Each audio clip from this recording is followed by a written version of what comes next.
dan orang yang bisa menahan emosi di saat mereka punya kemampuan untuk melampiaskannya. Itu namanya qadhimul ghaidh. Allah puji di sini.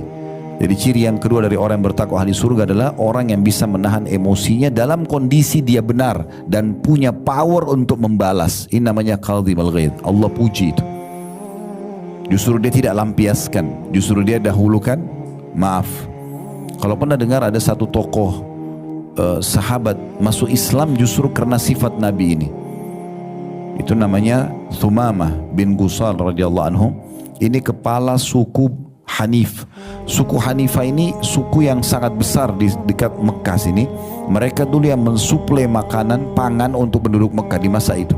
Subhanallah, ada satu sahabat namanya Muhammad bin Muhammad bin Maslamah radhiyallahu anhu. Muhammad bin Maslamah ini beliau diutus oleh Nabi SAW ke satu lokasi, kemudian untuk menyerang dan berhasil menang. Pas mau pulang beliau dapat satu tawanan. Dia tidak tahu kalau ini Thumamah, ini kepala suku Hanifah ini. Maka pada saat itu Nabi SAW melihat di tawanan perang yang dibawa oleh Muhammad bin Maslamah ada Thumamah. Lalu Nabi mengatakan, apa kau tahu siapa ini hai Muhammad? Dia bilang, saya tidak tahu ya Rasulullah. Kata Nabi SAW, ini Thumamah bin Gusal, kepala sukunya Hanifah. Berbuat baik sama dia. Lalu dihormatilah ya, dilayanilah dengan baik. Dan memang ini cirinya juga orang Islam. Zaman dulu tuh banyak sekali orang masuk Islam di tangan pasukan Nabi SAW, karena Nabi suruh selalu berbuat baik dengan para tawanan. Sampai para tawanan yang menceritakan, kami melihat sahabat-sahabat Muhammad pada saat menyuapkan makanan kepada kami, sementara tangannya lagi diikat para tawanan tersebut, mereka memasukkan roti-roti manis ke mulut kami dan mereka sendiri memakan kurma-kurma yang kering.